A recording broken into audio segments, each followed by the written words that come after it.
Alright, what is up everybody? Well. So to everybody who's been posting on my YNW Melly videos, He's guilty, bro. Shut up, bro. to everyone that's been posting that bullshit, I have a wonderful update for you. It's been over a year that YNW Melly and his boy who was driving the car the night of the deadly murders, it's been over a year that those two have been locked up in prison waiting for a trial with no bail. And of course, this is when narratives get created online. YNW Melly's team has been silent, but the government has been releasing all these photos that look crazy. And I showed them in my last video. You can see the bullet trajectories that the police are trying to prove that Melly did the killings from the back left seat, the busted up back window, the bullet shell that they found in a little plastic bag. But I have an update. Finally, there was a bond hearing. The state of Florida presented the judge with all the evidence, right? They came in, they had a year and a half to gather all this evidence. By the way, they still don't have any DNA of either of these two boys at the crime scene. You don't need DNA to prove that someone is guilty, but still. So the feds came with sworn statements from the defendant, Cortland Henry, the crime lab processing reports, which is the reports of the clothing, whether there was any bullet residue, blood, whatever they could find on YNW Bortland's clothes. They presented all this evidence to the judge. He looked it over and he's going to decide whether or not YNW Bortland should be able to post bail. And after looking at all this quote unquote evidence that the feds are presenting, the judge decides the state of Florida has not met its burden of proof at this court hearing. Basically what he's saying is, you're trying to charge him of first degree murder and accessory to murder. I don't know if I'm buying it. Huge blow to the state of Florida. Prosecutor was like,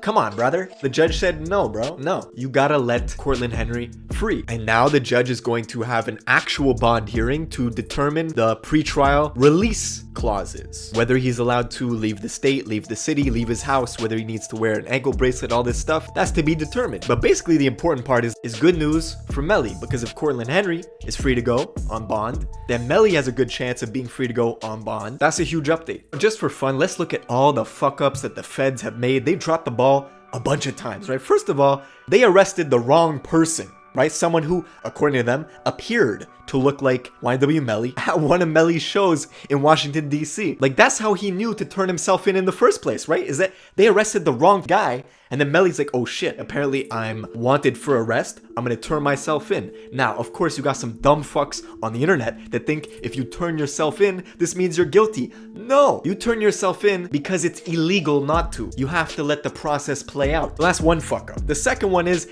they still can't find DNA. It's been a year and a half. The cops don't have his DNA at the crime scene, which is funny because he's on camera getting into the car. How do you not find DNA? Did he slide into the window of the car? Like, how did he open the door to the car without leaving his DNA anywhere? DNA can last for like millions of years in proper preservation, and they can't find any of that at the crime scene. And the third fuck up that they did, and this one's pretty important, is that they don't have a specialist who co-signed their theory on the bullet trajectory, right? Normally what they do is when they present evidence, they have to cite all the forensic specialists and all the scientists who co-sign their theories. The one slot that they did not fill out was the bullet trajectory theory implicating Melly from the back left seat as the shooter. They didn't get a specialist to co-sign that. So that's a fuck up. Now Melly, what he can do is he can use his millions of dollars to go out there and find the specialist, pay them to disprove this theory. And that, ladies and gentlemen, is how important money is in the courts. If Melly didn't have the money to pay a specialist to disprove these bullet trajectory theories, he would be fucked. And most people don't have that money. Imagine how many people are sitting in prison